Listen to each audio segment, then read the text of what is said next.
महाराष्ट्र नवनिर्माण सेनेचा 20व्या वर्धापन दिन 1 ऑगस्टला पार पडतो। यावेळी मनसे विद्यार्थी सेनेची नोंदणी आता मोठ्या प्रमाणावर सुरू होते। 1 ऑगस्टला पार पडणार आहे महाराष्ट्र नवनिर्माण सेनेचा 20वा वर्धापन दिन। ही सगळ्यात मोठी गोष्ट होते। सोशल मीडियावर आता युवक सुद्धा याच्याकडे पाहू लागलेत। कशा गोष्टीकडे पाहतात? महाराष्ट्र नवनिर्माण विद्यार्थी सेना जी अमित साहेबांच्या नेतृत्वाखाली अनेक वर्ष काम करते, तिचा वर्धापन दिन येतोय आणि आणायचे जे 2-2 वर्षांनी आमची सभासद नोंदणी येते, म्हणजे हा आमचा रेग्युलर प्रोसेसचा भाग आहे।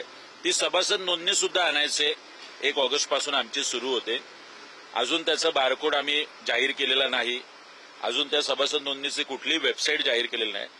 नुसतं सोशल मीडियातल्या इमेजेसमुळे आणि लागलेल्या बॅनरमुळे सुद्धा आम्हाला मोठ्या प्रमाणात तरुण आणि महाविद्यालयातले विद्यार्थी यांनी संपर्क केले आणि 1 ऑगस्टचा वर्धापन दिन याच्यानंतर जी महिनाभर सभासद नोंदणी होणार आहे त्याच्यात कमीत कमी 2 ते 5 लाखचा टप्पा सभासद नोंदणीचा आम्ही गाठू असा आम्हाला विश्वास आहे। युवकांना राजकारणात यायचं आहे, विद्यार्थी सेना ही एक संधी आहे आणि मुळात ते एक पहिलं पाऊल आहे जिथे आल्यानंतर मेन स्ट्रीम राजकारणात माणूस येऊ शकतो।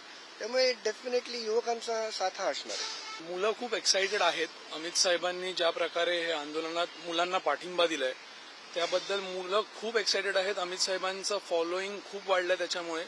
सो आम्ही होप करतोय की ह्या नोंदणीमध्ये आम्हाला तेवढं यश मिळेल आणि जसं काळेसर म्हणाले तसं 2 लाख ते 5 लाख हा टप्पा गाठायचा प्रयत्न राहील आमचा। वर्धापन दिनाकडे संपूर्ण महाराष्ट्राचं लक्ष लागलं आहे।